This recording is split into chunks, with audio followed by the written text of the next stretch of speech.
Alrighty, let's call the meeting to order. No. Can I have everyone stand for a pledge of allegiance to the flag? Can we have a moment of reflection prior to?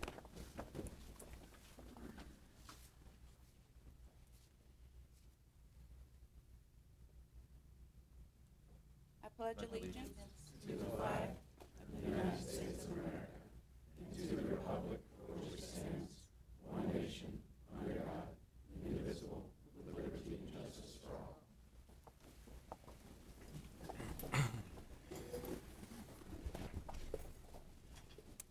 Starting from my left, can we go around with quick introductions for those streaming and those in the back of the room?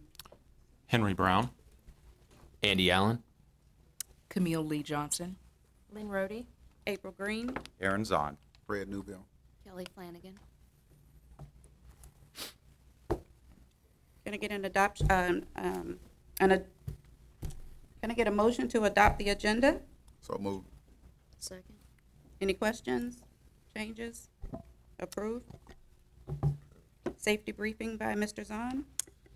So safety is one of our cultural values. In fact, it's the first one on our guiding principle document.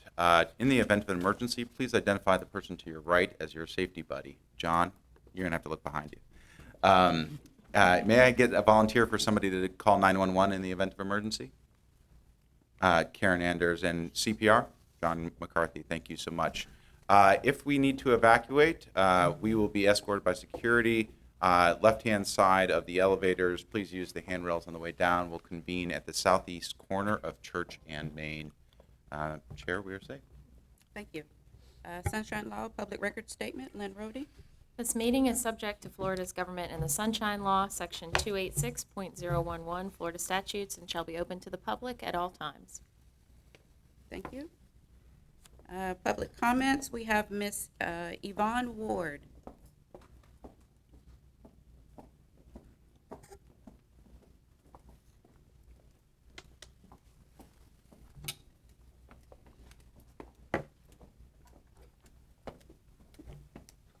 Good morning.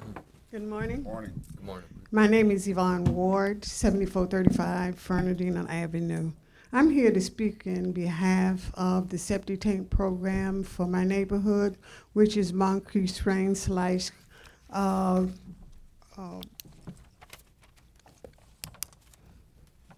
the other communities.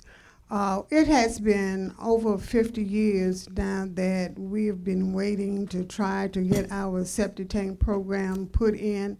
We have not heard from JEA in a while to let us know where we stand or what have you.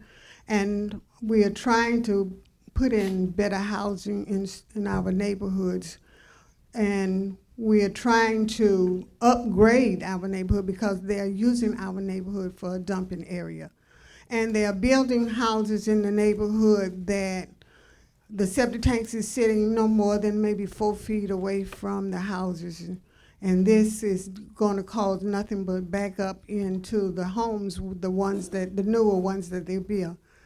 They went into a couple of neighborhoods and stuff. They went in, I think they're in now. I have a thing where I think they're in Biltmore Estate doing the septic tank program. But yet and still, we are the oldest community, and I don't know how they jumped over our neighborhood and went into other neighborhoods and started on the septic tank program when they should have notified us to come into our neighborhood to try to improve our neighborhood. And so I've been going down. I know that there are $30 million were supposed to be divided between Biltmore, Christabel, and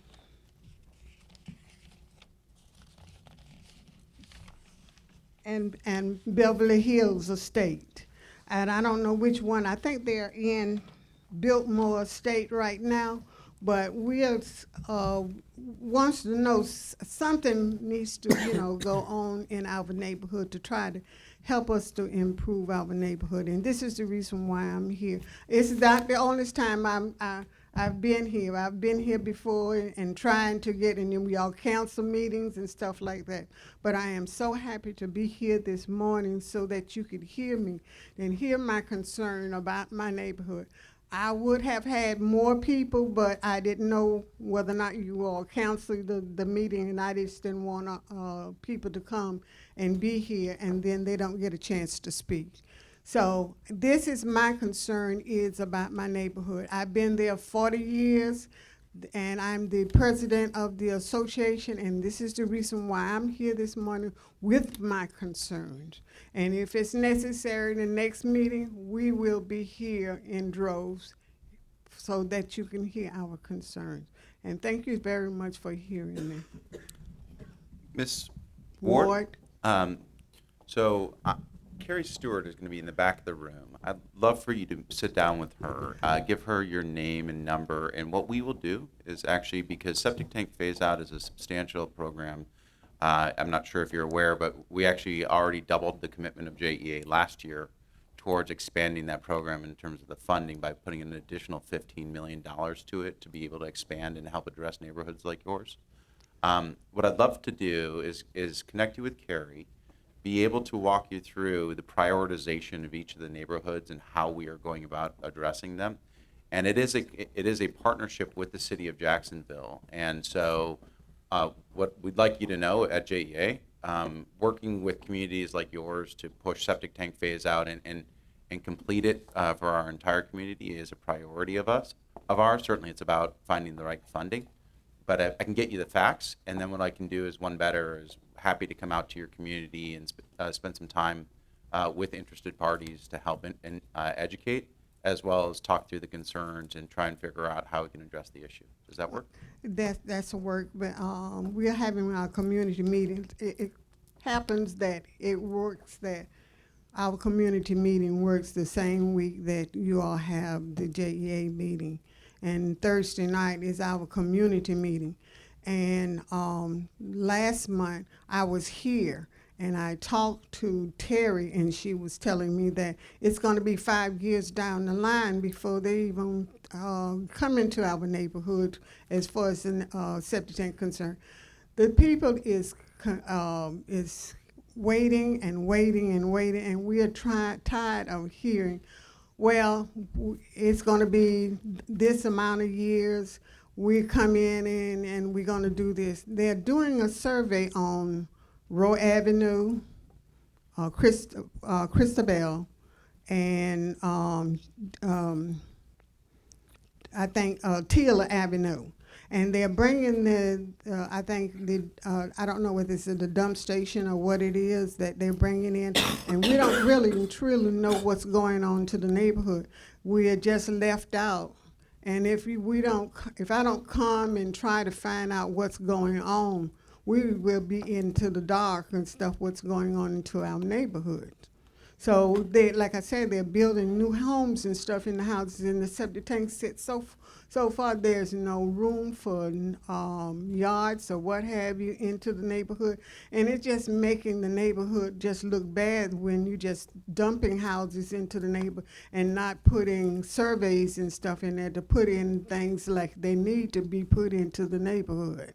So this is my concern. We agree with your sentiment, and actually I think Councilman Beckton is going to give you his card as well, so that you can have, I'm going to give you my chief customer officer and one of the city council members to help educate, so that you can understand where we are, and work with you, because I hear your concern. Rest assured, the septic tank phase out has been and continues to be a priority of ours. But rather than using public comment for back and forth, I'm going to ask the two of them to follow up with you, and then I'll personally follow up with you. Okay, thank you very much. Thank you. Thank you, Ms. Ward. Thank you.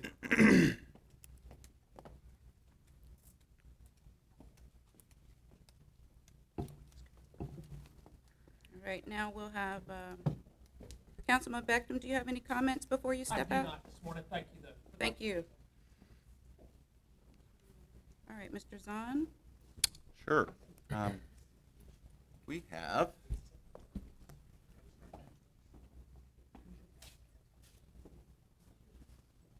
and I heard from John. He wishes all of you the best. I know that he sent, Madam Chair, he sent you a letter during his resignation. But we wanted to have a resolution of the Board of Directors honoring John Campion. Whereas John Campion was appointed to the Board of Directors of JEA on July 25th, 2018, and served one term from July 25th, 2018 through September 17th, 2019, with roles of Compensation Chair, Committee Chair, and CEO Search Committee Chair. And whereas the board accomplished many major milestones in economic development, solar expansion, and a record J.D. Powers customer satisfaction score during his tenure. Whereas his vision and foresight have been invaluable for JEA, his focus and professionalism have helped guide JEA's strategic planning.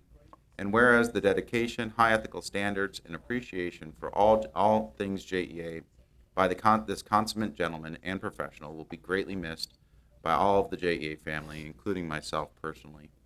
Now therefore be it resolved by the Board of Directors of JEA that it hereby expresses its deep gratitude and appreciation for John Campion for his lasting contributions as a member of the Board of Directors of JEA, and I'll add this, and as a community member of the city of Jacksonville.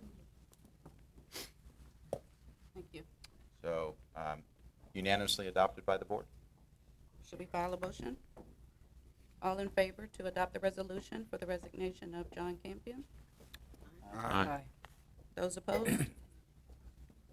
Unanimous. We're going to miss John. John was the short time that we had to experience John, he was definitely dedicated and committed.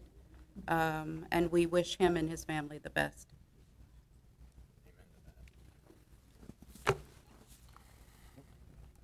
All right, can we get a motion for the consent agenda? So moved. Second. Are there any questions, comments, or concerns? I know that everyone has had an opportunity to read through the information, but before we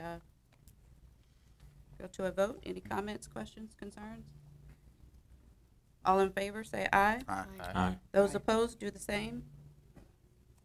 Consent agenda approved.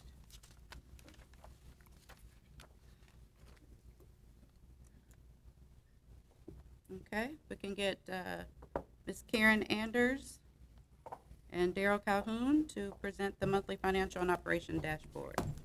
A new face for the dashboard. Yeah. Karen and Daryl have stepped up in a big way as a lot of resources internally have been allocated to strategic planning. Karen and Daryl have really done a phenomenal job stepping up in their leadership. So we wanted to elevate them for you.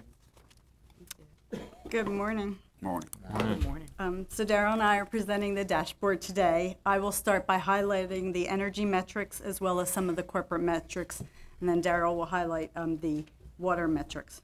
So under customer on the dashboard, customer satisfaction relative to reliability is driven by frequency, duration, and communication surrounding outages. And we have 4 reliability metrics on our dashboard, and I'm pleased to report that we've exceeded all of our goals on the 4 for fiscal year 19. The first one, estimated time of restoration, measures how accurately we communicate when power will be restored following an outage, which is very important for our customers to plan how to respond to that outage. In fiscal year 19, we provided accurate information 90% of the time, which was well over our goal of 80%. This is a tribute to our field personnel who recognize that they not only need to go out and fix the problem, but they also need to assess the information and make sure that we provide accurate information to our customers relative to restoration. Going forward, ETR will continue to be an important metric for energy, but you will not be seeing it tracked as a corporate metric. On the scorecard, you also see frequency and duration metrics. They're known as SAFE and SAIDI. Again, our performance exceeded our goal in large part due to the maintenance of our system and the investment project work that we perform on our transmission and distribution systems. In fiscal year 20, we're moving to a corporate metric which is called CAIDI. CAIDI is the Customer Average Interruption Duration Index, and it measures the average length of outage for customers affected by an outage.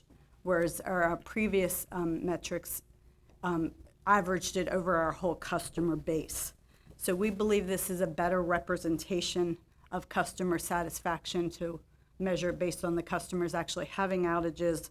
I will note that Katie is equal to Sadie over safety, so it is still we're still obviously tracking those metrics as well as quite a few more, and we'll take continuing steps to improve our reliability. And then the final metrics under customer is SEMI 5, which is the number of customers experiencing greater than 5 outages. And frankly, in 19, we crushed that goal. We were able to get our SEMI 5 to 0.08% of customers experiencing more than 5 outages. And as a result of that, for fiscal year 20, we're going to move to SEMI 4, which is customers experiencing more than 4 outages. And we have project work planned in order to reduce our repeat outages for our customers. Under the financial section, the first energy metric is E4, generation forced outage rate. And as we've discussed in previous meetings, that goal was not attainable for the year in large part due to plugging issues we had earlier in the year at Northside 2.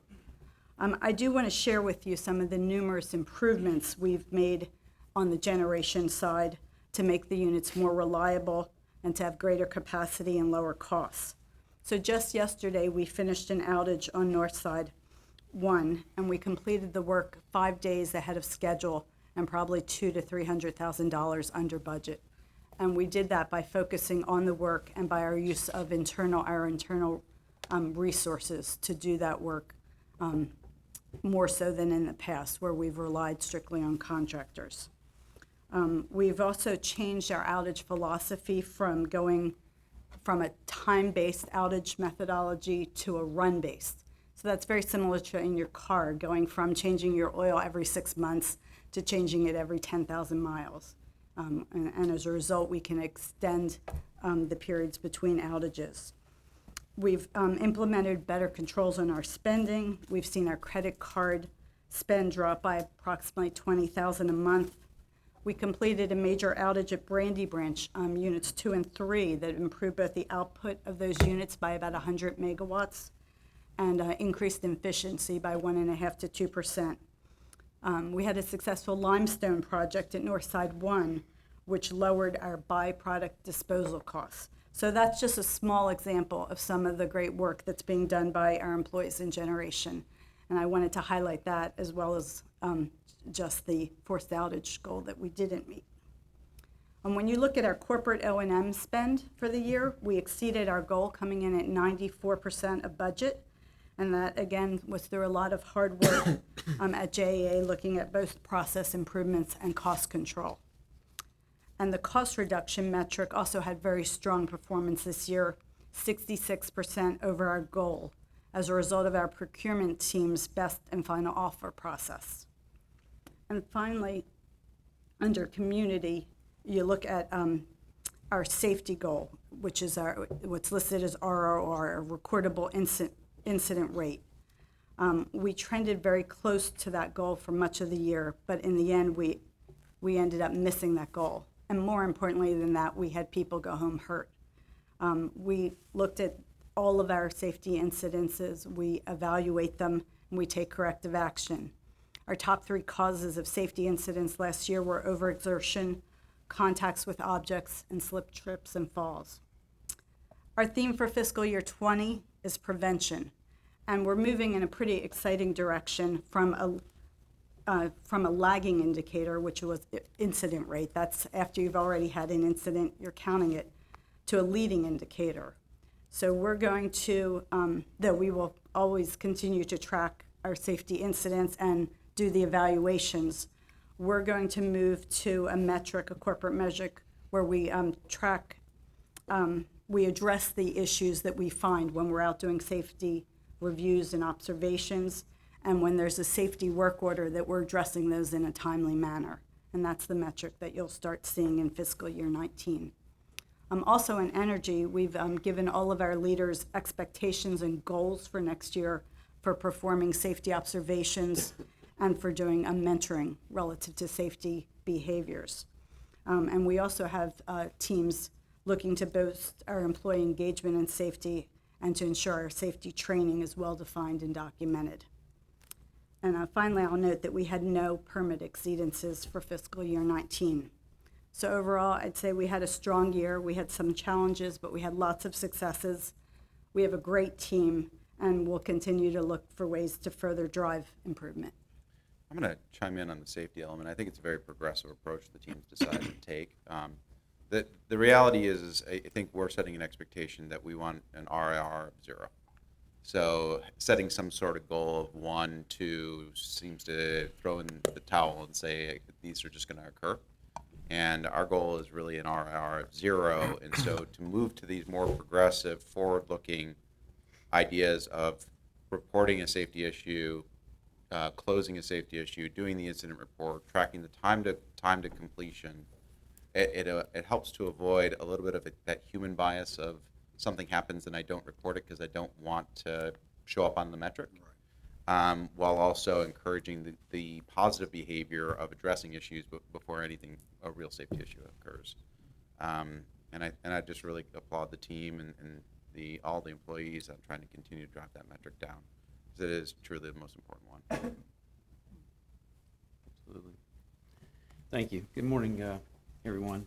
I've got 2 metrics from the customer value portion of your dashboard. The first is water unplanned outages, and it's really a measure of the health of our water distribution system and transmission system, and also tracks the damages caused by third parties, which, if you'll recall, I did a presentation on a number of months ago. So we finished the year at 2.7% of our customers experiencing an unplanned outage, which is above our goal of 2%. It was right in line, though, with our 7-year average of 2.3% of our customers experiencing that outage. And from a customer perspective, that's 9,200 customers affected by 108 outages. Third parties accounted for 30% of those outages and 13% of the customers affected. We continue to work on outreach to contractors and other folks working in the right-of-way, and actually have done some work with the city on the right-of-way permitting to try to drive those damages down. We were actually tracking below that goal consistently until, until in August we had a 24-inch pipe split, and of course that's a very large outage.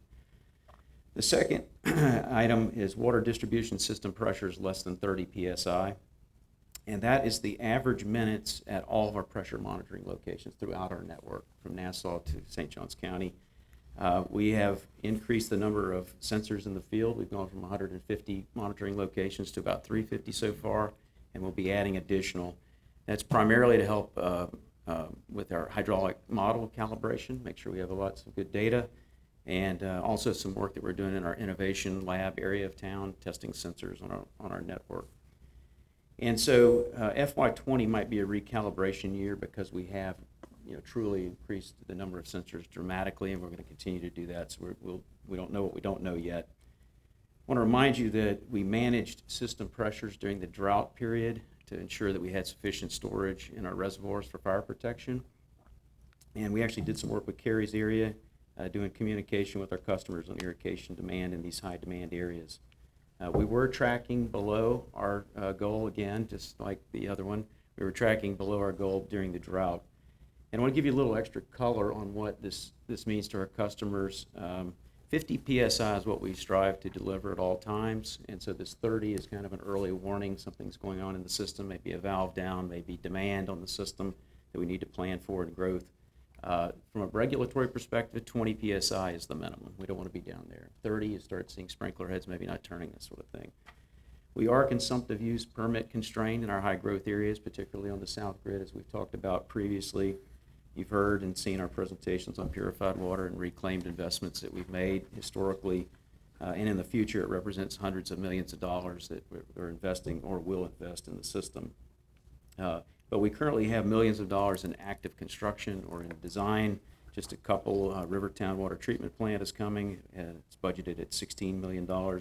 And our Greenland Water Plant down near the St. John's area is expanding from 6 to 9 MGD at about $7 million for that plant. So we have active projects underway.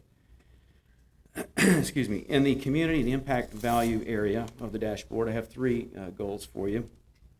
Capital invested by our water, wastewater, energy, and district energy service businesses. We hit it out of the park this year in all three businesses. Combined spend of $497 million in our community, significantly greater than the $374 million last year. And I just want to highlight water and wastewater's roughly $212 million spend is the most since 2004. And I want to give a shout out to Sean Connor and his team in project engineering and construction. We had a reorg there, did some redesign work with John McCarthy's area to implement new delivery methods for projects. But operations did their part with R&R work, and of course, fleet, facilities, and tech services did their part as well for that spend. Closely coupled with capital invested is JSEB spend, a program that we're all familiar with. It's directly related. In fact, we finished FY19 at $18.8 million spend with our JSEB program, well beyond our goal of $15 million, and you'll see that it's significantly higher than the other years noted on the dashboard. And lastly, in community impact value, JEA volunteers. We exceeded our goal of 4,800 hours, excuse me, 4,800 hours company-wide. We logged 7,183 hours amongst the three businesses, and lots of good work with Julie Lyons to identify volunteer opportunities that engaged entire crews rather than individuals. Most folks would rather participate with their crew. And finally, in environmental value, we have two items for you. Nitrogen to the river, and we've talked about this one before. We've really set a new normal here, the great work that the folks have done. You may recall the Buckman video where the staff dealt with the landfill leachate differently and completely retooled that plant with respect to nitrogen. We then followed that at Arlington East Wastewater Reclamation Facility. Had some folks ask some good questions about flow monitoring, or metering, excuse me, made some changes, and we've done very well out there. We finished the year at 397 tons of total nitrogen discharged versus our goal of 616 tons and well below our permit limit of 683 tons. Lastly, sanitary sewer overflows per 100 miles of pipe. It's really a measure of the health of our 5,100 miles of gravity and pressure pipe. We have a lot of risk out there, very little reward, over 1,400 pump stations that we rely on 24/7. Our goal was 0.58 SSOs per 100 miles of pipe, and that's SSOs to waters of the United States. We finished at equal to our 7-year average of 0.7 per 100 miles. And give you perspective, that's the AWWA top quartile for SSOs per 100 miles is in the 0.5 to 0.9 range, so we're solidly in the middle of that top quartile. Obviously, that's a metric that both JEA and the Florida Department of Environmental Protection care deeply about. We work on that daily, looking for needles in the haystack on where we may go do work in the system. We worked with DEP following Hurricanes Matthew and Irma to take a look at our EPA capacity management operations and maintenance program, just a recalibration to make sure we were where we thought we should be. Turned out fine. And just one data point, we experienced 0 SSOs during Hurricane Dorian, so that was great work by the team there. And that concludes our dashboard update. Thank you. Sure. Any questions from the board? No one? I have a quick question. Yes, ma'am. As I listen to the report and I hear that the employees continue to go above and beyond to, I think the metrics has helped a lot. It gives them something to focus on to reach those goals. But that they continue to do that, are you seeing any lack of motivation or with the umbrella of potential where JEA will go tomorrow, are you seeing any lack of motivation from the employees to do their jobs well? I wouldn't say a lack of motivation. They certainly have, they're interested and maybe concerned, but they're, what we're trying to focus everyone on is our job is to do our job. And if we do that well, that transcends, the company, and that's what keeps our customers happy. So, I agree with that. I'll just say as I make my rounds, I'm not. That's not the first question. I'll say that they are engaged and they're interested. The pension protection was a big deal for them, obviously. Aaron spoke about safety. We made an emphasis with our weekly call, and when we're out and about, that's the first order of business is to talk safety and leave all the other stuff at the door. But I'm not seeing Well, this report shows that it's not. They're still continuing to understand. They come in and do the best that they can on whatever their daily responsibilities are. That's right. They're Take a lot of professional. pride in their Yeah, work. they take a lot of pride. Absolutely. And this report is evident of that. Yep. Yeah, Thank you. And I want you to, I want to just be real frank. To say that, our employees are concerned is probably an understatement. Look, you have 2,000 people whose livelihoods depend upon the decisions that this board and community ultimately make. And so, I know we have union leaders back here, they express concerns. So it's not as though our employees are not aware of the strategic planning that this company is undertaking and the potential impacts and ramifications it may have on themselves, their future, as well as their families. And, one of the things that we've talked about, as Daryl mentioned, is making sure that while all of that's very important in terms of the future of the business, nothing's as important as their lives. And so we've tried to really stress during safety meetings, check it at the door, go do the job, and then we can have the conversations, the water cooler conversations about the future after the danger is over with. It is interesting. There are some employees that come up and are excited about the future. There are some employees that come up, and I met a gentleman yesterday in the parking lot that candidly was emotional about JEA, and he had worked for JEA for over 30 years. He was a lifelong Jacksonville person, and he expressed that he was emotional about the idea that JEA may have, may recapitalize into a different format, and he didn't like it. That being said, he also articulated that he understood the business issues that we were facing, the technology trends, and that the impacts on that, and he also kind of had enough 30-year experience to be able to recall some of the places where the company's made mistakes in the past and that have led us to the debt levels that we have and some of the other things. But he also takes pride in the JEA Powers and the investment we've done there, and he takes pride in a lot of the work. So we have a very prideful group. They take a lot of pride in the work they do day in, day out. Myself and the senior leadership team try to demonstrate that we actually do, empathize with the struggle that that uncertainty has. And in fact, as you saw in the fifth goal that we've set for this year, is really working on training and adjusting and accepting change and working through it in a constructive way. But I don't think we should downplay it by any means. It is a difficult time for employees. It just is. Well, I commend you and the team to continue to communicate with the employees. It's not a one-hit, this is a decision, and then we keep them out of the process. Just constantly communicating. I've seen a lot of communication in the internal notifications, and it's well needed. We just need to make sure that we keep them informed and also commend them for continuing to do a phenomenal job as they have. Thank you. Thank you. Appreciate it.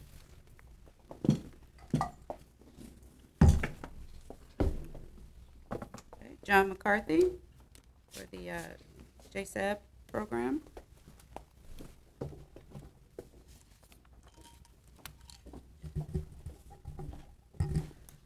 Good morning. So the board has been receiving quarterly reports on our JSEP program throughout this year. Today's presentation will be an annual report since we wrapped up the fiscal year. And I just start off by saying that Aaron often encourages us to tell people what we're going to do, then go do it, then tell them that we did it. And we're going to use that lens as we go through this presentation. At the beginning of the year, we said we would achieve a stretch goal for our JSEB spend, which is our primary metric, of $15 million, which is 23% of our available spend versus the 20% goal set by city ordinance. So you can see on the left-hand side, we achieved almost $9 million in JSEB annual spend, which is 29% of our available spend. This is the highest level of JSEB spend in over 15 years of the program's history. And if you look at the graph on the right, you can see this impressive growth, which has more than doubled in the last 5 years. At the beginning of the year, we said we would focus on outreach and conduct outreach efforts well in advance of upcoming opportunities to maximize JSIP spend. And many of our board members helped us in these efforts, and we appreciate that. This slide shows 6 opportunities that were targeted during the latter half of FY19, and these efforts resulted in over $26 million in new JSIP contracts. $26 million in new JSIP contracts. At the beginning of the year, we said we would reach out to new companies that had not previously done business with JEA. And we set a goal, which we thought was ambitious, to get 5 to 10 new companies during the year. As you can see on this slide, we are doing business with 15 new JSEP vendors this year across a wide range of services. We held our second annual JSEP Summit during the year and featured some of our prime vendors who are helping us grow our JSEP spend. And we have a short video which we'd like to show. Golden Diligent came to JEA's annual JSUB Summit to move closer to his goal. I'm here to hopefully land a contract with the JEA as they're building their new headquarters in downtown Jacksonville. JEA holds this annual workshop as a way for JSUB vendors to network with prime contractors. It's also a way for JSUBs to learn about upcoming bid opportunities. That was the whole point of going through each spend plan for our 5 different categories. And we have our full procurement team out here to talk and address any questions that our folks may have in regards to the upcoming opportunities. But certainly we're trying to look in the future and see what opportunities are out there, let people know so they can get prepared for them and be ready to bid. JEA is doing business with 82 JSEBs in fiscal year 2019. That's up nearly 8% from the year before.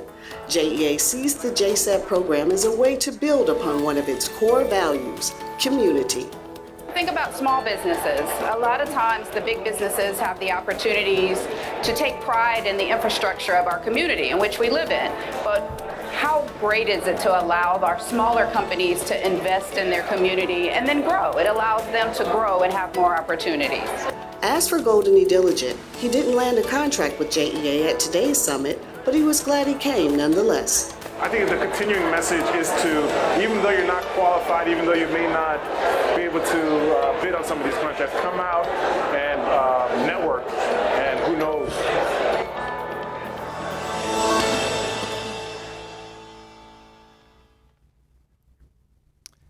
Thank you. And actually, we're actually doing business with 89 new companies this year. Since the summit, we added 7 new ones since then. But in closing, I'd just like to thank the JA Board for your strong leadership over this program. And I would also like to recognize some of the JEA key employees and their teams. Jenny McCullum and Rita Scott in procurement, Daryl Calhoun and the water wastewater team, and the facilities team, led by Chris Crane and Melanie Newton-Green. Just thank you for leading us to these great efforts. And that's my presentation. Thank you. Any questions from the board? Yeah, Don, through the chair. Let me clarify a question. I know if a company is already existing and doing business, that's on one hand. But I'm talking about a new company who partner with us. What is the process in terms of time? What is the earliest that company can qualify to do business with us as a vendor? So there's no time for a vendor. If they're not currently a JSEP company, there's a process that the city manages to get certified as a JSEP company. I think that can be a month if they've got all their paperwork together and they qualify. After that, they just need to find opportunities and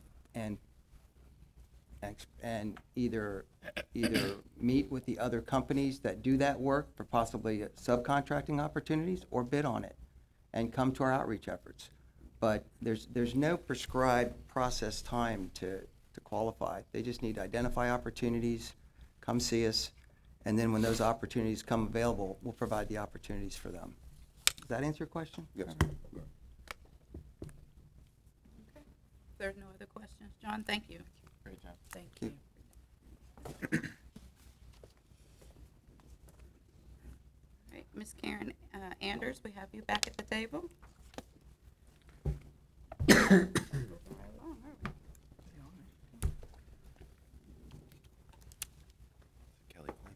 Flanagan. Good morning. I'd like to introduce you to Randall Van Arston. He heads our fuels department and is responsible for what I'm about to present. So I'm here today to request approval to renew a long-term firm natural gas supply agreement with Shell Energy North America. We use natural gas at Northside 3, all of our Brandy Branch units, our Greenland and Kennedy CTs, and we also have the capability for Northside 1 and 2 to co-fire up to 10%. So this agreement is a vital component of our portfolio. It's for a 10-year term to ensure a supply of natural gas, and it's an estimate of approximately $65 million a year for 10 years, or total cost is estimated at about $650 million. So for background, we have a current agreement. It's a 20-year agreement, and it expires at the end of May in 2021. It served our supply needs very well. It supplied approximately 39% of our natural gas needs in 2018 and about 45% of our needs in fiscal year 19. There are limited options for obtaining firm gas supply into Northeast Florida, primarily due to constraints relative to transportation. So we did an evaluation and we requested proposals from 10 gas marketing companies, and we're here to recommend renewing the Shell agreement based on the transportation assets committed to it, the volume that they offered, and the competitive pricing. The cost is based on commodity pricing plus an adder for firm transportation to Jacksonville.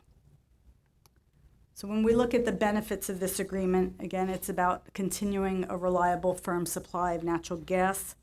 It locks up the gas transportation that we need, and in our negotiations, we were actually able to negotiate a reduced rate compared to the current agreement of approximately savings of about $1 million a year. Now, I do want to talk about some of the risks potentially with this contract and the mitigations that we've taken. So this is a take-and-pay contract. Shell is obligated to deliver, and when they deliver, we're obligated to take that gas and pay for it. So one of the risks is, what if we don't need this volume of gas? Well, as we've talked about, the volume of this gas is really less than about half of what we normally need, so that has not been the case. Our gas-fired generation is modern, and its life extends beyond the end of this contract. If we needed to, we could remarket the surplus gas if we had any. And finally, the contract does allow for an early termination at a defined cost if that were necessary. And then the next risk you might ask about would be contract price. And again, this is a commodity price that's based on the NYMEX futures market. And it does have a capability for us to lock in the price if we want to hedge it when the market's low. We haven't done that yet, but we could, it is an option. And then a final risk is, what if they fail to deliver the gas? We do not pay for something that isn't delivered. They have an obligation to deliver, and we only have an obligation to pay when it is delivered. And we have termination rights for non-performance. So with that, I'd like to go to our recommendation, which is we are asking the board to approve the extension of the natural gas supply and transportation agreement with Shell Energy North America for 10 years from 2021 to 2031. Happy to take any questions. Randy would be happy to take any questions. Are there any significant differences in this agreement compared to the last 10 years? The agreement's primarily the same. We tried to tighten up the performance requirements from Shell, and we believe we've accomplished that. We've also made it a little bit easier to hedge the gas price under the agreement than it was in the previous agreement. But otherwise, it's basically the same. are the risks that you mentioned, is that why we shortened the contract from 20 years to 10 years? That was, yes, but also because Shell wanted it to be a shorter term as well, because they see risks in having a longer term obligation as well. Yeah, I guess so, if it's paid for performance. I could see that. Yeah. Kelly? Thank you for the presentation. I found this to be a very helpful format in terms of walking us through the process and analyses that you've conducted, as well as identifying the key risks for consideration. For the first risk that was identified in terms of if our needs for this level and volume of natural gas were to change in the future, you've helpfully explained that the volume from Shell is only half of the average daily need and no more than the minimum daily need. I'm curious, for our other existing contracts that are in place, are they of shorter duration such that we would have the ability to, in essence, get out of our other contracts so that this was not providing a surplus? Yes, this is the longest term contract we have. It's also very much the largest supply contract that we have. Most of the rest of the gas supply that we utilize, we have other transportation contracts. So those are longer term, maybe several years, less than 10 remaining in the contracts. But then the biggest component of the cost is the commodity. Excuse me. And we don't have long-term commodity contracts for the rest. That we buy on a monthly basis. Thank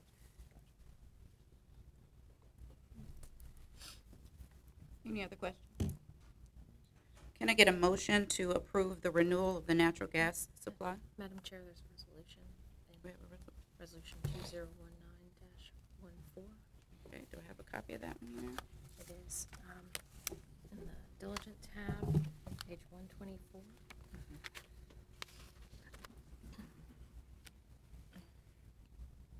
I can read it if you'd like. Right. You go ahead with Resolution 2019-14. The resolution that's proposed, Resolution 2019-14, reads, whereas JEA currently contracts with Shell Energy North America, USLP Shell, for 61,000 MMBtu per day of firm natural gas delivered to delivery points in Jacksonville, which agreement expires May 31st, 2021.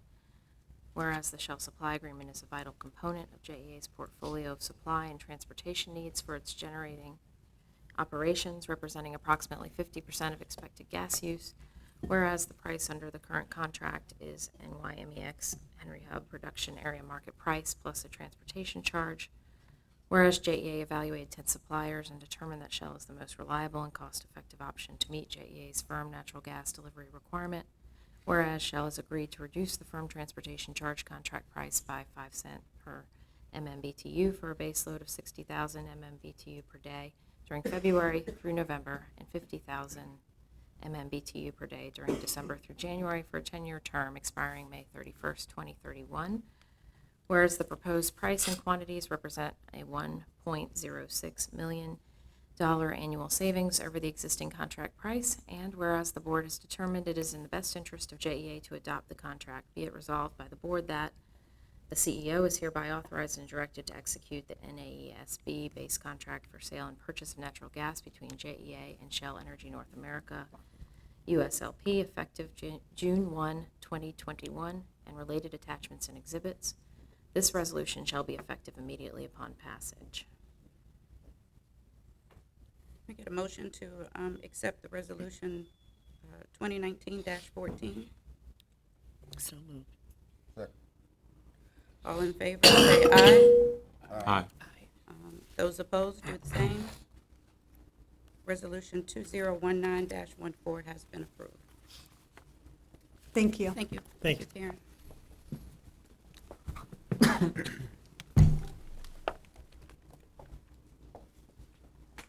like to introduce the next group? Sure. So as the community and the board know, we're moving forward in strategic planning. We've hired some advisors. Last month, what we had was Pillsbury, Winthrop, and Foley Laudner come in and talk about the legal, regulatory, and other investigations that are going on as part of the ITN process. Thought it'd be helpful for this board and the community to get two things from J.P. Morgan and Morgan Stanley. With us, you have Isaac Sine, as well as Jennifer Dooley. You also have Todd Giordinelli and Edward Mannheimer with Morgan Stanley. I'll allow them to introduce themselves. There's two things they're going to talk about. One is more of the transactional or capital markets function that the banks provide, and kind of an overview on that relative to the ITN. And then the second is more of the strategic market environment in which we operate in.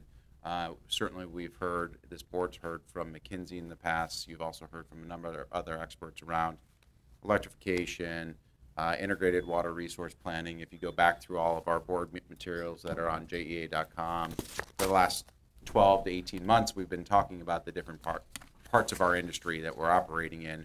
But I thought they could also provide context on how those trends in technology and operations translate to more financial ramifications for companies, and that's the last part of their section, or their presentation. Thanks, Aaron. Maybe before we dive into the materials, we can give a quick introduction of ourselves and our firms. As Aaron said, I'm Todd Giardinelli with Morgan Stanley. For those of you that aren't as familiar with Morgan Stanley is a global investment bank.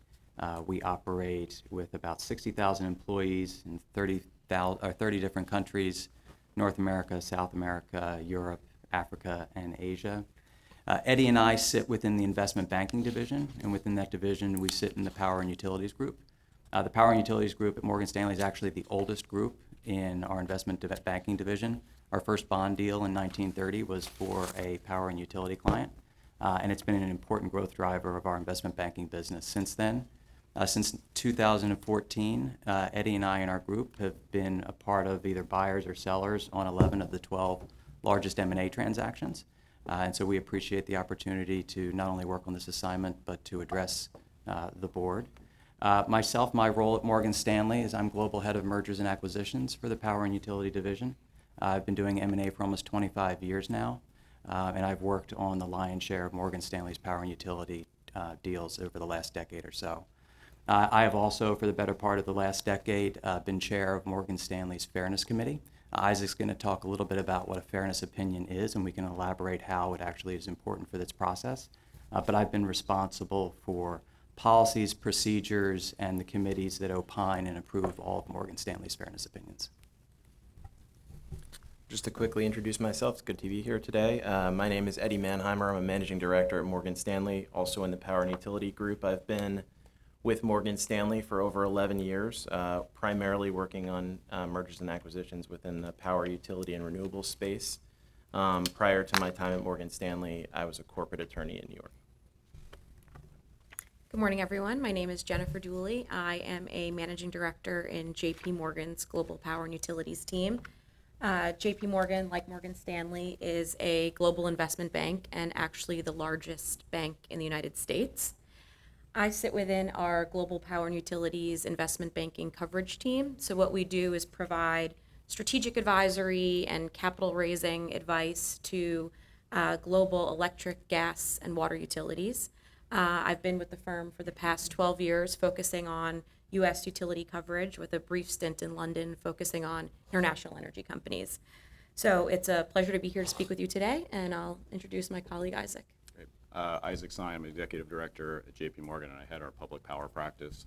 So I think bring a little bit different perspective to the table, in that the team that I'm responsible for covers all of the public utilities throughout the United States, and so have that lens here as we look at all of the various options that you're weighing and coming at it from a public power perspective.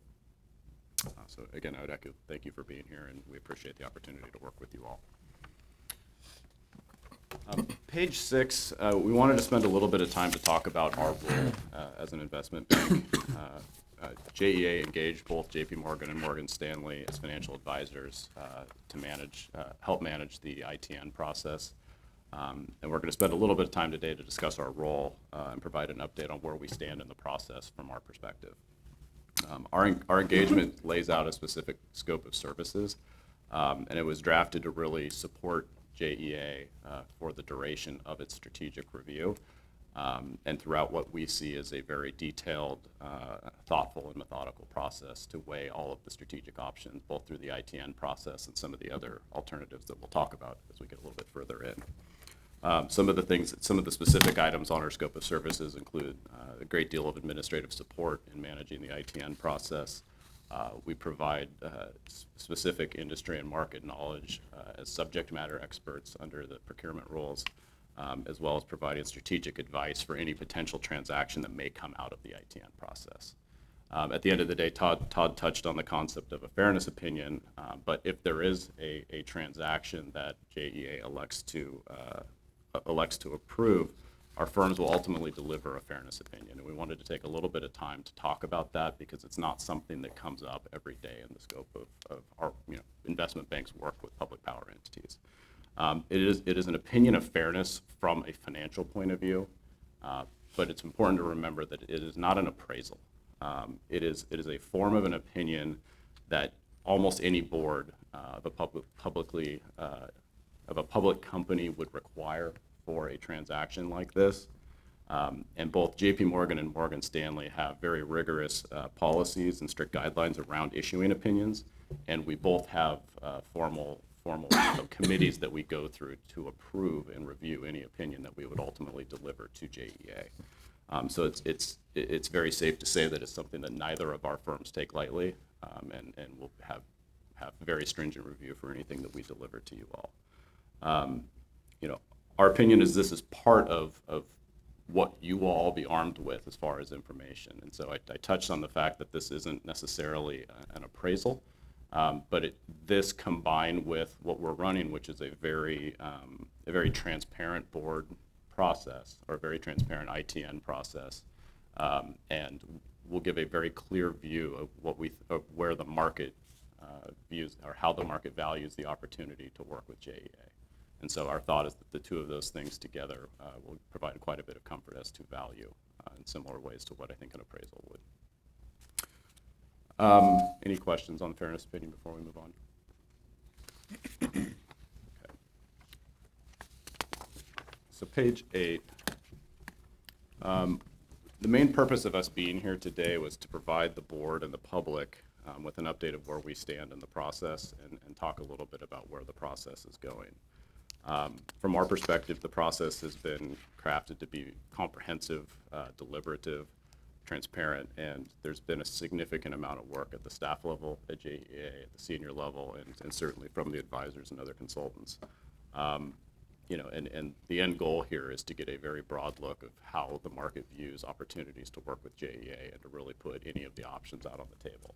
So the process is open to any and all ideas.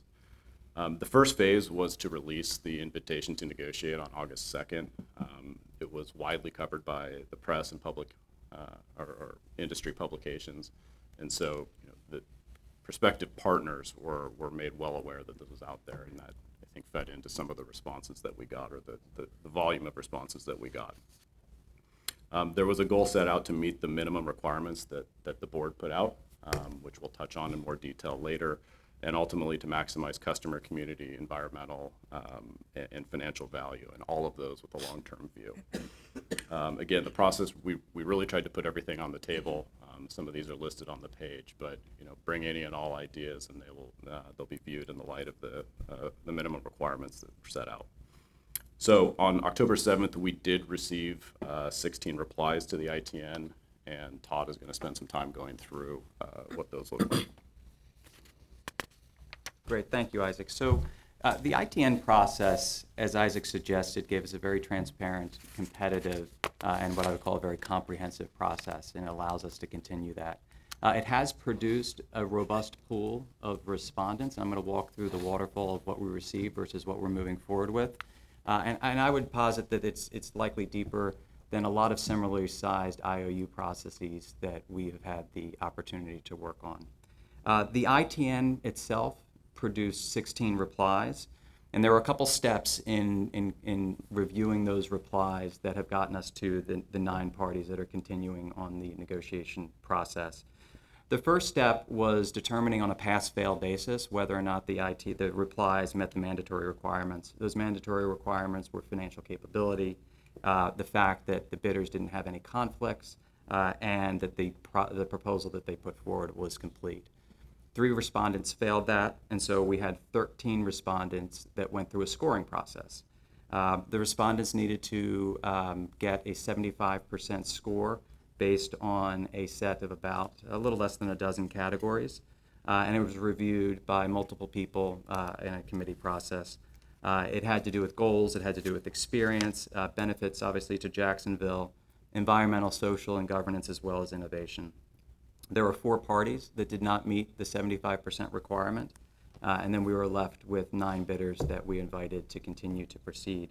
We've listed the 9 parties, with the 1 party that has said they did not want their name released. And what I would suggest here is this pool of 9 parties is broad-based. We have international strategics, IOUs, independent operating utilities. We have domestic strategics, and we have what I would consider large capital providers that are either working with or on their own in the process. I know you're all aware of this, but maybe it makes a little bit of sense to just take a step back and talk about the minimum requirements that we set out very explicitly at the front end of this process. To be clear, all of the bidders were required to respond to each of these minimum requirements and assure that they can hit these minimum requirements in their submission to the ITN. And there's 4 different categories of that. The first one is the financial. They need to produce $3 billion or greater than in value to the city of Jacksonville, and all of them suggested they can meet that requirement. The second was to customers. There's a couple parts to that. The first is in terms of rebates to customers as well as rate stability over the next 3 years. And again, all of them have suggested they can meet that requirement. The third is on environmental. This is a commitment to develop in the city renewables, 100% electricity by 2030, as well as on the water side, $40 million of alternative water capacity for Northeast Florida by 2035. And then the 4th one, and again, everybody met the environmental. And the 4th point is the community impact, protection of certain employees, comparable compensation for employees, retention of employees, 100% base compensation, and a commitment to develop the new headquarters, which was referred to earlier in the board meeting. And again, all of the bidders that are moving forward responded that they could meet that requirement as well. Part and parcel with the ITN process, our capital markets divisions, as well as your internal and external legal counsel, are evaluating the opportunity to do an initial public offering, an IPO of the company. I would tell you that this is still in process. We're going to be working this concurrently with the other aspects of evaluating the ITN. There's a lot of steps that need to take place before a public utility can be converted to a corporate structure, develop financials that would be allowed and required from SEC requirements, and then the market and valuation. Again, this is going to be done concurrent with the rest of the ITN process, and again, will be something that you will be able to decide upon once we get final offers in. So, and finally on page 12, and then we're going to turn it over and talk about the strategy. Isaac talked about the timeline up until now. We are looking to get revised replies by the end of November, open up a data room for folks this week or next. What that means is we're going to have the ability in December, January, February, and March to do a deeper dive with each of the individual bidders and give them more information. The output of this is going to be the board's ability in March to be able to select one of the 5 alternatives. The first 2 are the status quo plan. Now, this is a presentation that was made in May of 2019. It can be found on JEA.com. The second is the traditional utility response plan. Again, this was presented to the board. This is in the June board meeting of 2019. It can be found on JEA.com as well. Community ownership, IPO that I talked about, and then the strategic alternatives from the ITN is what we're evaluating over that 6-month period. So if I could just shift gears, and then I'm going to turn it over to Jen. When Aaron asked us to come in and talk about the strategic environment, we thought, this is something that we do for the vast majority of boards that we cover. You've heard from McKinsey, you've heard from your management team, their view of the trends that are going on in the industry. What we'd like to do is walk you through what we're seeing as trends and then offer our perspectives on those and answer any questions that you might have about that. Let me turn it over to Jen. Thanks, Todd. On slide 13, I'm going to start by giving you all a bit of a backdrop on the utility market and some of the drivers of the recent consolidation that we've seen across the sector.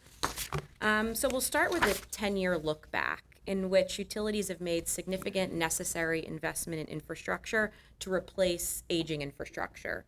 You could see on the blue bars on the right that the asset base of the U.S. utility sector has almost doubled over the course of the last decade due to investments in clean energy, safety and reliability upgrades, storm hardening, and others. And this translates to roughly an 8% increase in rate base. So all else being equal, customer rates would have increased significantly during this time. However, at the same time, there were a number of offsets that were mitigants to customer rate pressure. The first being decreased fuel costs. Over the last decade, the price of natural gas in the United States has declined almost 80%. The second offset was the low cost of debt. So utilities were able to finance their capital projects at historically low interest rates. And the third offset was tax reform, which brought the federal tax rate down from 35% to 21%. So the upward pressure on customer rates was mitigated by all of these offsets that I just mentioned, leading to marginal customer rate increases over this period and actual declines in customer bills as a percentage of total household income in the United States. But on a go-forward basis, a lot of these mitigants or offsets will no longer be declining, and so utilities have to look to other opportunities in order to take advantage of the benefits of economies of scale to continue investing in this critical infrastructure without customer rate pressure. So I'll turn to slide 15, which reviews, as I mentioned, that as we look to the future, that scale and scope are going to be increasingly important for U.S. utilities to capture operational and capital efficiencies. So United States utilities are undergoing significant consolidation in pursuit of the benefits of scale. At the start of 2000, there were 94 investor-owned electric, gas, and water utilities. Currently, there are 56. And a lot of that consolidation is driven by the pursuit of scale. And I'm going to go through the four primary ways in which scale actually allows utilities to undergo infrastructure upgrades with rate stability. The first benefit of scale is lower cost of capital. Larger utilities are able to have lower costs of debt and equity financing than their smaller cap peers. And due to the diversification of risk associated with scale, rating agencies actually, believe that larger scale utilities have a better credit rating profile and therefore stronger balance sheets. The second benefit of scale is greater O&M efficiency. The average large cap utility in the United States actually has 15% lower O&M expense per customer than their mid-sized utility peers, and 30% lower O&M per customer than their small cap peers. The third benefit is the large-scale utilities are able to develop and utilize technological solutions to improve operations and efficiency, including artificial intelligence, big data analytics, and other methodologies to really be able to adopt cutting-edge technology to manage customer rates and the customer experience. And similarly, the fourth benefit of scale is the ability to efficiently replace existing thermal power generation with renewable capacity. Large-scale utilities are able to maintain internal renewable development teams, and through economies of scale related to procurement, as well as the ability to optimize resources using some of the innovative technologies I mentioned earlier, they're able to lower utility customer costs through efficient renewable power generation. So all of these opportunities that I just mentioned underlie the scale proposition for U.S. utilities and are why the pursuit for scale is driving significant sector consolidation in the current market. Great. Thanks, Jen. So against the backdrop that Jen described, I'm going to talk a little bit about disruption facing the sector. And it's primarily three factors. One is declining costs for renewables. Wind, solar, and storage economics have continued to improve. And so, for example, the price of solar photovoltaic modules has fallen about 90% since 2010, according to Bloomberg New Energy Finance. This is driven by technological innovation, economies of scale, competition, and manufacturing improvements. At the same time, efficiency has improved, which is driving cost competitiveness with conventional forms of generation. We've also seen increased penetration of distributed energy resources. Primary drivers there are innovation in the Internet of Things, new customer-facing distributed energy technology, for example, rooftop solar, and small-scale generation, serving residential and C&I customers. We've also seen greater intensity and frequency of natural disasters that have encouraged the growth of microgrids to help island resources and protect them against outages. We've also seen a big step up in corporate sustainability goals, driving new technologies and renewables. And finally, we've seen all of these factors attracting competition from new entrants who have historically not been in the utility space, including those in the industrial equipment, mechanical engineering, cable, and technology sectors, providing new product and service offerings. Finally, there's been an increased customer focus both in the C&I and residential spaces. Companies are responding to customers' demand for energy efficiency, smart home, and connected offerings. And there's been a demand pull, which I'll talk about further in a moment, for increased renewables. So what are the implications for utilities business models? One is load defection, basically declining customer demand driven by energy efficiency and other factors. And so revenue may erode if no decoupling policies or exit fees exist. So the impact there is a negative. The second is the risk of stranded assets. So utilities have assets that they won't be able to recover their invested capital on. That's also a negative. And the third is customer engagement. This is two-way communication between utilities and their customers. This is an opportunity, but not without risk and not without competition. Bottom line is utilities are being forced to adapt to these trends, and they're doing so, among other things, by investing in renewables, both on a regulated and unregulated basis, and investing in new technology. Turn to the next page. This just gives you a sense of how corporates are looking at renewables. So power purchase agreements signed up by corporates is up at a dramatic rate to 25 gigawatts through the end of 2018. That's up from basically 0 7 years before. And these are name brands across sectors in the country. Amazon, Google, Facebook, Apple in the technology sector, Walmart, IKEA, Target, and retail, just to name a few examples.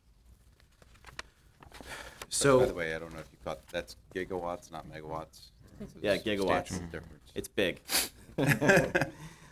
So just to sort of wrap up, as Jen mentioned, consolidation continues to remain a key theme in the utility sector. Macro conditions are providing a supportive backdrop, including, importantly, the low interest rate environment. Scale allows for greater operating leverage and efficiency. Disruption is applying pressure on utility returns and business models. And the push for decarbonization is impacting all aspects of utility business models. And the utilities are responding accordingly. And everyone is responding differently. And in most cases, for the IOUs, they're operating with fewer constraints than what JEA faces. They're engaging in partnerships with technology companies. They're doing renewable development on their own or signing up PPAs. And they're engaging more with their customers. And just to wrap up, as Isaac and Todd described the ITN process, we believe it's timely and appropriate for JEA to undergo this type of process. And the board and management team are conducting what we would describe as a transparent, competitive, and comprehensive strategic review on behalf of JEA's community and other stakeholders.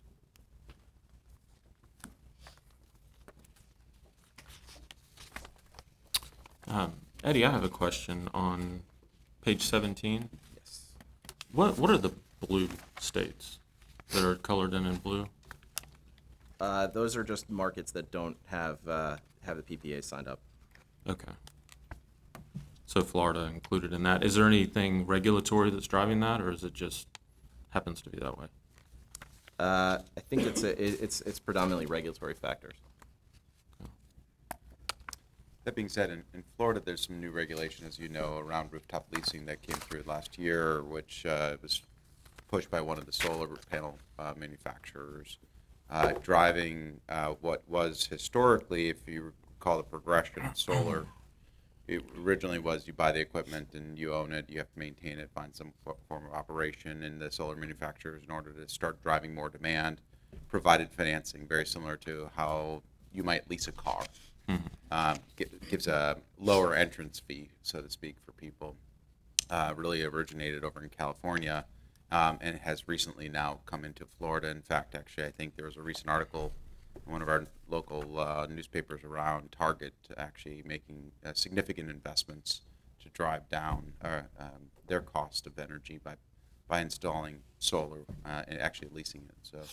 I can amplify, though, that this is where publicly available information is accessible, and so this isn't necessarily comprehensive. Another somewhat follow-up question to that. On your slide 16, the distributed generation, energy efficiency, the things that are causing load defection, any idea of provide some color on where Jacksonville is in the spectrum of that compared to other areas, or kind of compared to the macro environment? I don't think we have the data that specific, but we can actually look into it and see if there is some. So if you go back and you look at on JEA.com in the May and June board packages, we have the adoption of solar within our service territory. Happy also to circulate for the board. We started tracking, I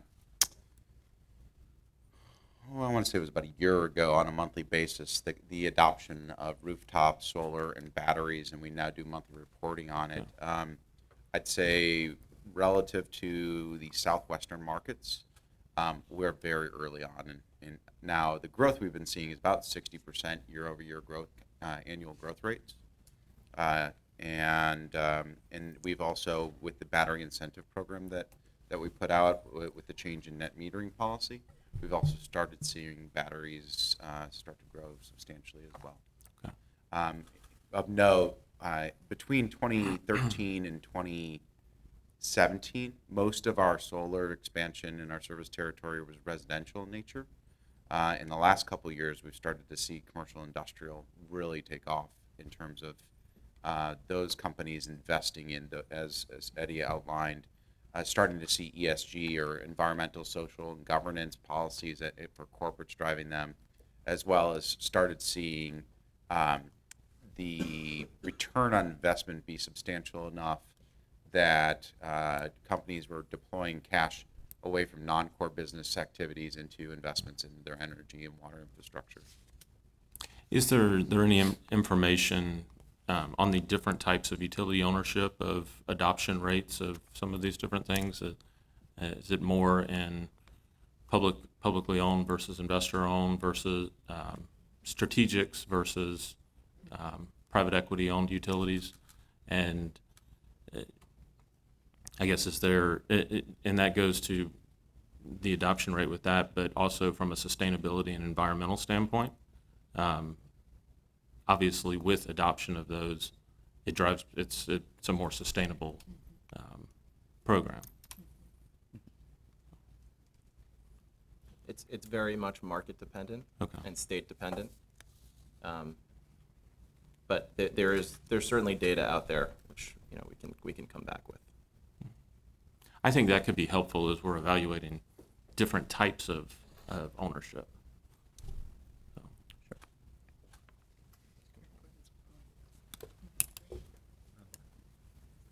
Out of the 9 respondents left to negotiate, how much have we looked into their community partnership outside of, and very important for employees and retirement and that, but outside of that, how much have they interfaced with the actual community?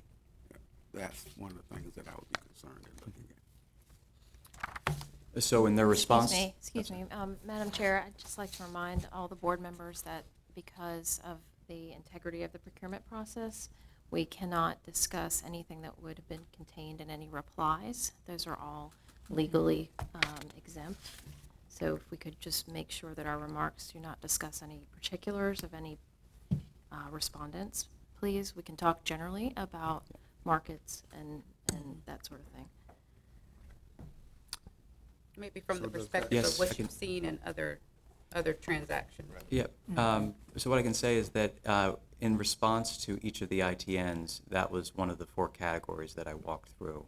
And all the parties that are in that 9 have told us that they could meet the minimum requirements that we set out. And one of them is community engagement. The other is environmental. And so they have responded and affirmed that they can meet those targets. Well, also, if somebody were to pick up the ITN and evaluate the evaluation matrix, there are actually specific items that address that in the ITN that were utilized by the 5 evaluation team members in coming up with their scores and evaluating all 13. So there were some very specific criteria around exactly those issues that you're bringing up that without violating, you can read, anyone can go to JEA.com on the Strategic Alternatives website, read the ITN and see how staff and our advisors are incorporating those elements within the ITN process. Thank you. Madam Chair. Going to page 12 and taking a look at the timeline that we're talking about from start to finish of the process. And certainly, I know myself, I've heard of concern around the ITN process being rushed, certainly us moving a little too fast. I'm curious from your perspective in hearing your bio, certainly over 50 years of experience, what's your perspective on how we're approaching this? We're talking about 6 months and fairly thorough. What's your perspective there? Sure. I could offer my perspective. It's actually even longer. It's 6 months from now until when we signed up. We've been working on this since it was announced over the summer. From my perspective and thinking about it compared to public utility transactions, some of those get done in 2 to 3 months. And so I think the process that you've undertaken here is not only very deliberate, transparent, and competitive, but it's very open, and from a timing perspective, certainly does not feel rushed to us. Yeah, the ITN process has created a really strong framework for us to operate under, and I actually think that the deliberate nature of how we're going about this and each step creates really the best possible outcome for the community because of the robust nature of the process that we've designed. Okay, good, thank you. My question is similar in nature. On page 8, we list out about 12 strategic alternatives in an attempt to make sure that we were looking at every opportunity, leaving no stone unturned. In your experience, are all of these feasible for us to get through and evaluate if any one of these 12 are a potential opportunity? I don't think we have a perspective yet that any of them are off the table, and that's what the ITN process is allowing us to evaluate. Okay. Yeah, as the attempt here is to make sure that we are looking at every possible strategic avenue. We agree. Okay. Any other questions? Comments? Thank you guys so much. Thank you. Thanks very much. Thank you.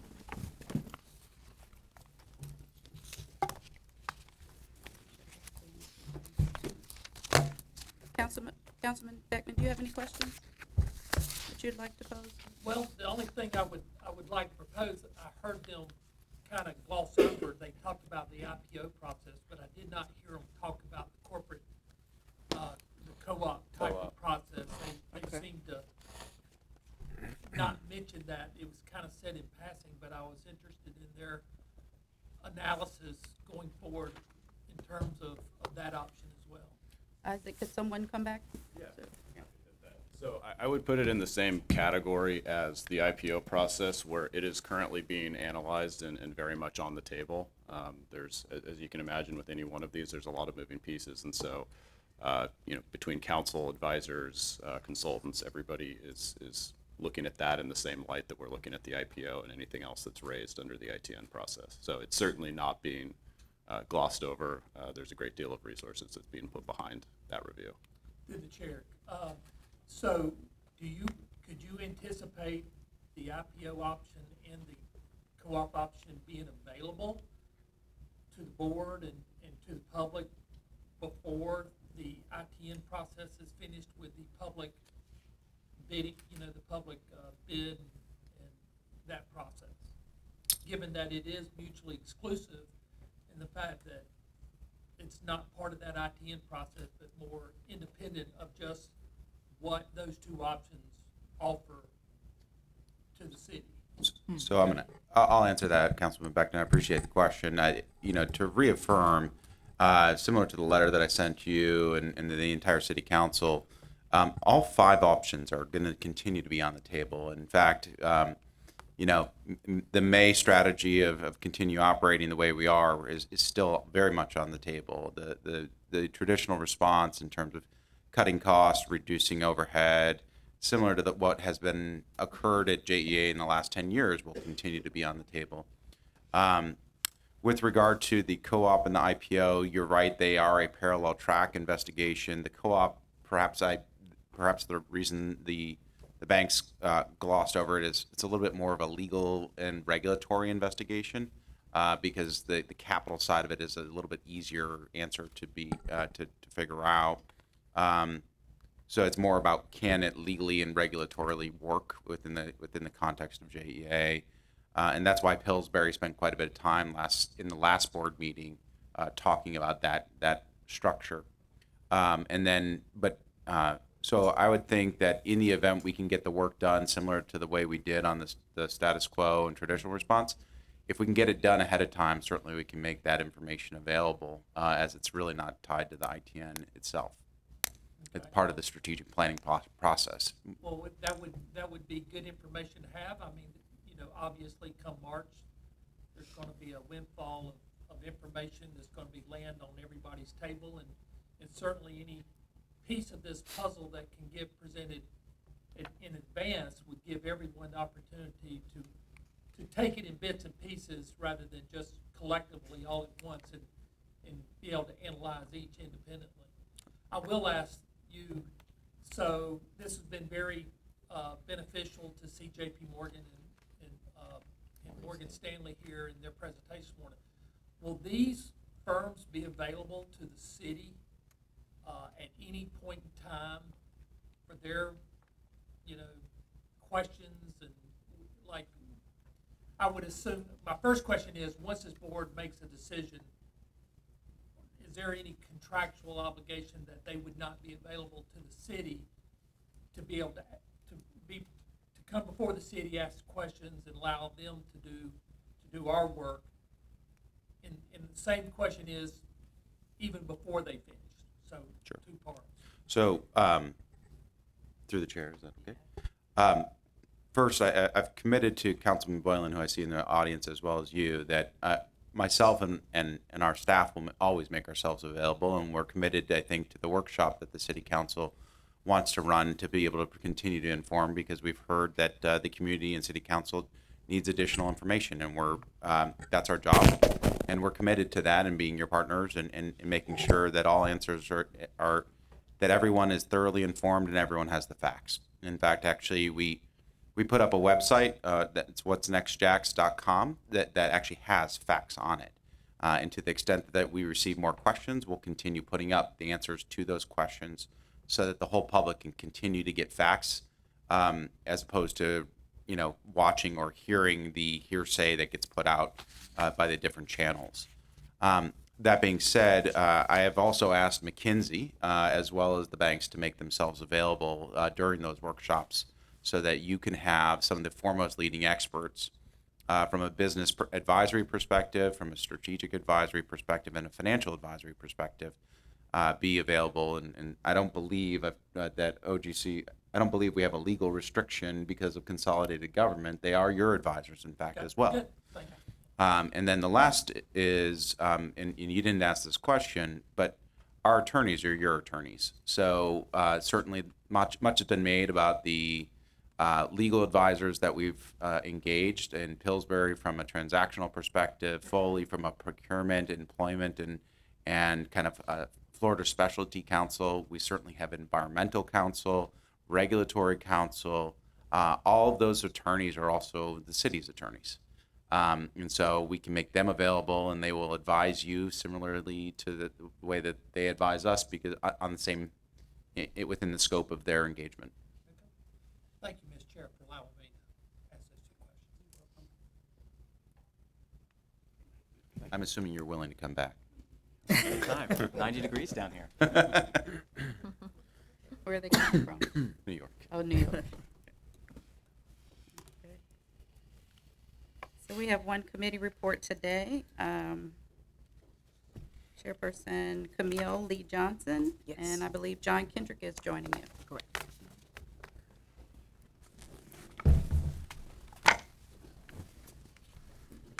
Good morning, Madam Chair, members of the board.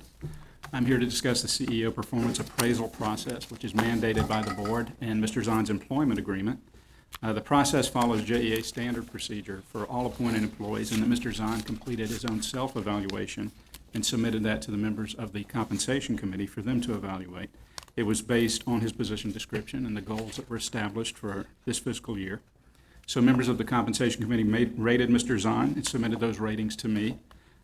Copies of those are included. I believe you have hard and soft copies of the all three appraisals, as well as his self-appraisal as a part of each of those.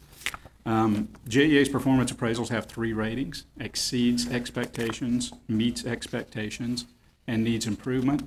Those ratings are applicable to each individual component of the appraisal, as well as an overall rating.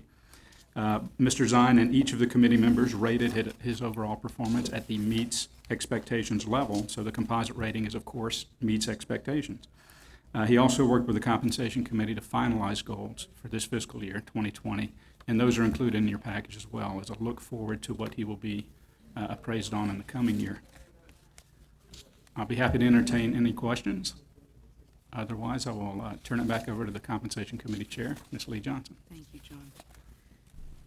So, Madam Chair, it's my recommendation that the board find that the CEO meets the expectations with the performance review for 2019, and that there be no changes or adjustments to the CEO employment agreement made in the resolution included in the packet. Are there any questions from the board?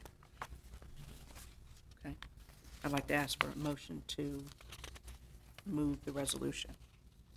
And Madam Chair, excuse me, for clarification, this is Resolution 2019-15.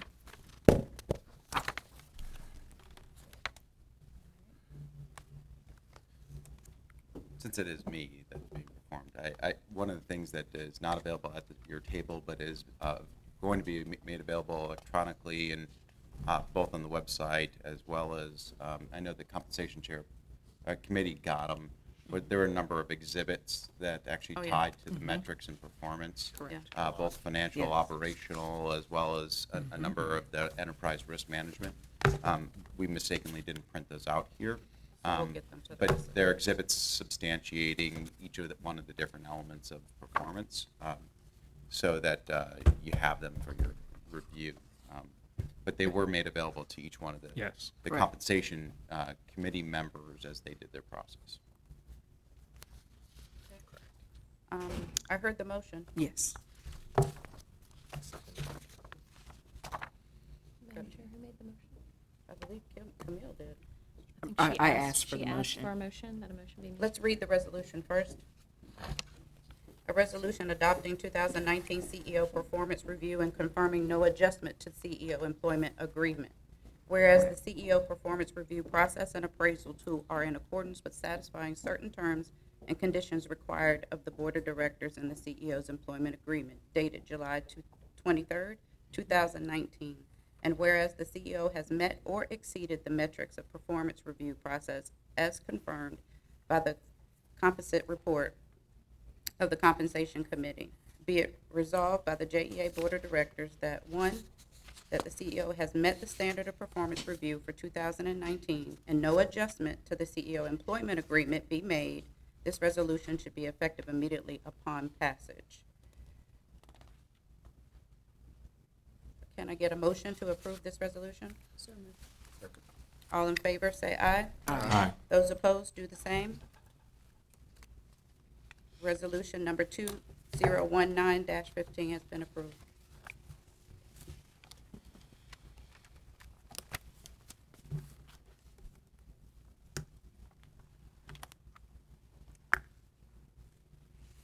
All right, any old business to discuss today? Any new business?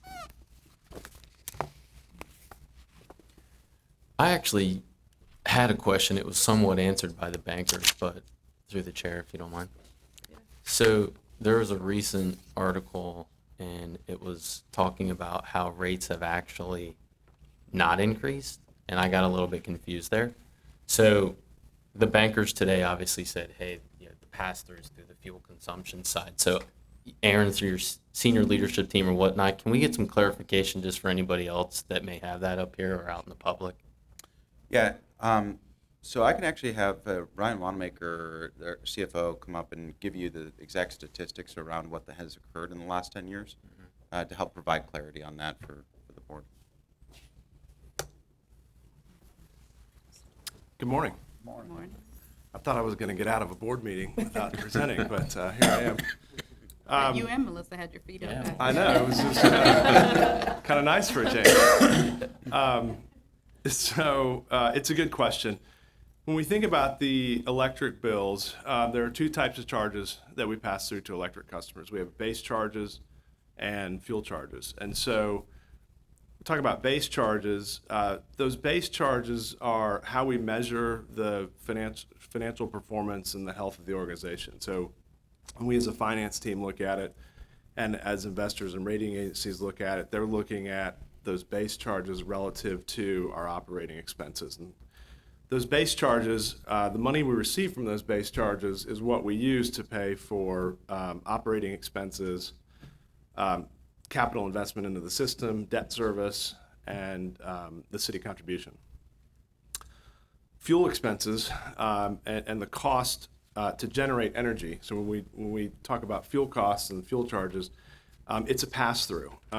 To generate electricity, we burn fuel, and we have various types of fuel, and that fluctuates up and down with the market. So we've talked about the base rate increases we've had since 2006, the 71% base rate increase since 2006.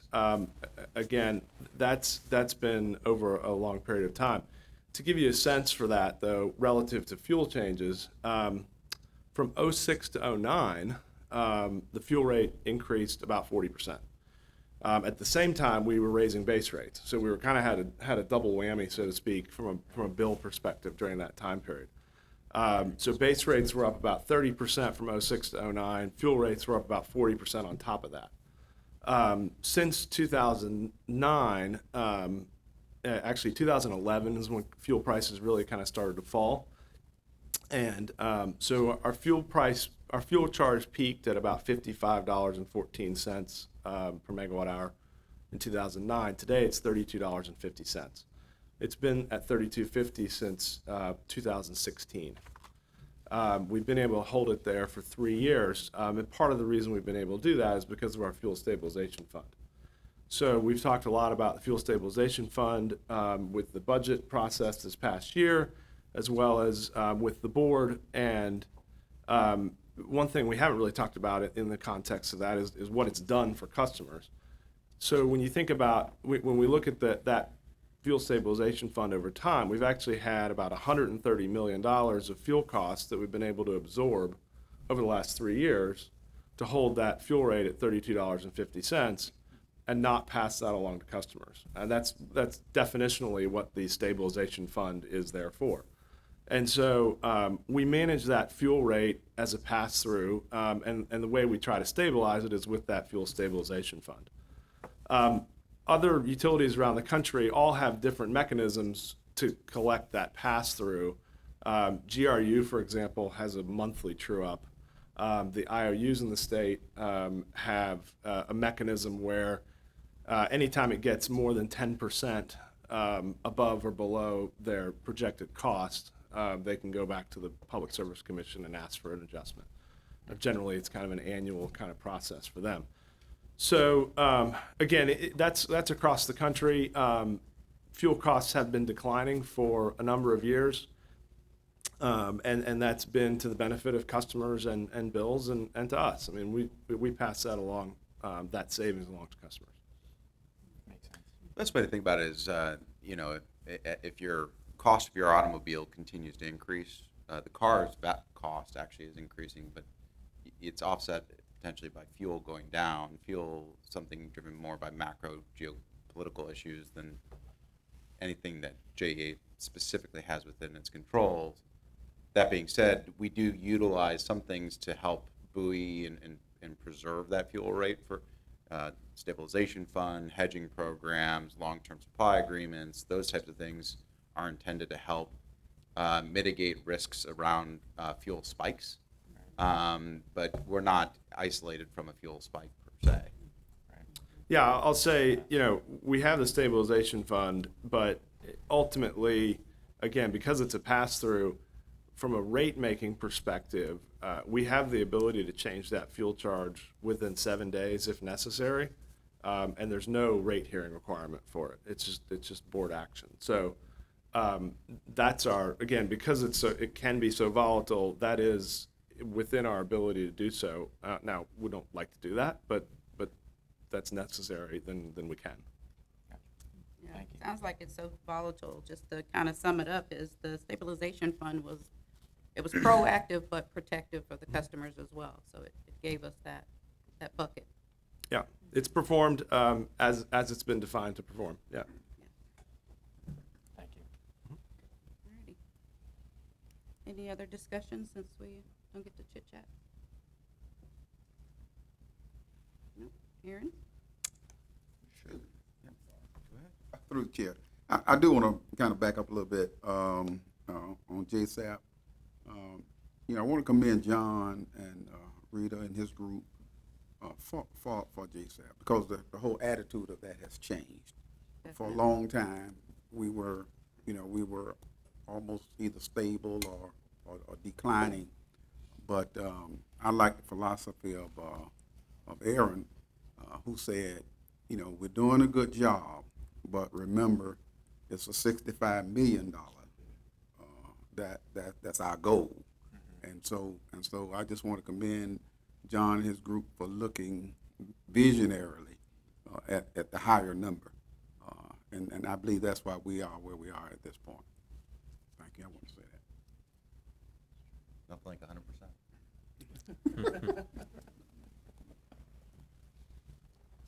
100%. My CEO report is relatively brief. I know Reverend Newbill and the chair had asked management to go back and evaluate some of the traditional utility response initiatives that we presented in July to determine whether or not some of those initiatives can be implemented as kind of the outcome of our strategic planning is uncertain. The answer is it was a short month, so I'm not prepared to make a presentation on that. I do believe in the next month or two we'll be able to come back. The things that I do think we will be able to look at are some additional O&M expense reductions, as well as some new revenue opportunities that are available to us, and we've talked a little bit about it at prior board meetings that aren't call it prohibited by the constraints that the JEA operates under. And then the last is certainly one thing that I think has stopped making public, just the media, I would say, is Vogtle. And the reality is we're looking down the barrel of some pretty substantial expense increases, and those were obviously incorporated into our strategic planning process. And so I've asked the team to start looking at some of the different rate impacts that Vogtle may have and how we might deal with that as a board and be able to communicate that effectively. That's not something I take lightly, but it is something that it's a reality that in the face of that ever-increasing cost of the project, we'll need to find a way to deal with that issue. And so that's certainly something that is weighing heavily and is quickly approaching in terms of the full load of that expense being borne by JEA. And right now, our rates don't have, we do not have the headroom to cover it. So we are looking at, we certainly have the reserve account, which we've deployed to help for the carry cost on the interest. But as that project comes to close, that expense will dramatically increase by almost tenfold per year. So, you know, I plan to come back with a pretty detailed explanation of that for the board and the community so that you can have that information. So those are the major things that I think we can really levers we can start pulling these days. I think there are, certainly as we're looking at strategic opportunities of repositioning the business, whether that is a recapitalization or not, we'll want to make sure that our overhead and our human resources are still in position to be able to move the right direction that this board makes. So I do think those types of decisions are best made once the board has settled on an actual path for the business over the next 10 years, because, and then also certainly that all would then dovetail as well into changes to CapEx deployment. So that's certainly another major lever we can utilize in terms of how we determine where to deploy our capital and how best to do so. Henry Brown, I know you asked that question as well. It's an update for you in terms of what we're doing and some broad overview, but I'm not prepared today to come back with that. Thank you. My report's just short. I want to continue to thank the senior leadership team for the work that they do, on top of having to also work with providing all of the detail that's being requested of you for this ITN. The reports today show that this organization is still running always at its best. So I want to say thank you to you guys again, and then also to the board. This has been an undertaking for all of us, and just wanted to thank you for your committed time. I know that I have passed several of you going or coming into the building, so that lets me know that you are engaged, and it's much appreciated. And Aaron, I will say that doing your evaluation, it gave me an opportunity to really look at what you have achieved since you've been here. And a lot of the scrutiny and maybe some of the political haze has kind of clouded that, but you have done a phenomenal job, and I wanted to publicly say that. And we wish you luck this next year. Thank you. And with that, I'll conclude the board meeting. Thank you.